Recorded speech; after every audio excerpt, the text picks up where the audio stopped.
Franchise লিগের বড় আকর্ষণটাই সম্ভবত বিদেশি ক্রিকেটার। বিপিএল, পিএসএল কিংবা এলপিএল বিশ্বের সব ফ্রাঞ্চাইজি লিগে নামী বিদেশি তারকাদের উপস্থিতি যেন এখন টুর্নামেন্টের মান যাচাইয়ের বড় মানদণ্ড। বছরের পর বছর ধরে বাংলাদেশ প্রিমিয়ার লিগ বিপিএল হিমশিম খেয়েছে, সেখানে পাকিস্তান সুপার লিগ রীতিমতো তাদের হাট খুলে বসেছে 2025 আসরকে কেন্দ্র করে। ডেভিড ওয়ার্নার, কেন উইলিয়ামস, ফিন অ্যালেন কিংবা ড্যারেন মিচেলদের মতো তারকারা আসছে এবারের পিএসএলে। নামী খেলোয়াড়দের জায়গা নিশ্চিত করার পাশাপাশি এবার আর্থিক দিক থেকেও নিশ্চয়তা দিয়েছে পিসিবি। পিএসএলে থাকা সব দলের প্লাটিনাম ক্যাটাগরি খেলোয়াড়দের এই লিগের প্রতি আগ্রহ বাড়াতে আর্থিক সাহায্য করছে বোর্ড।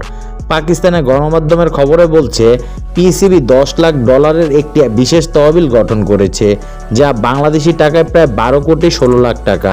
সেখান থেকে 6 বিদেশি ক্রিকেটারের প্রত্যেককে $1 লাখ করে প্রদান করা হবে, যা খেলোয়াড়দের জন্য বাড়তি আর্থিক প্রণোদনা হিসেবে বিবেচনা করা হবে।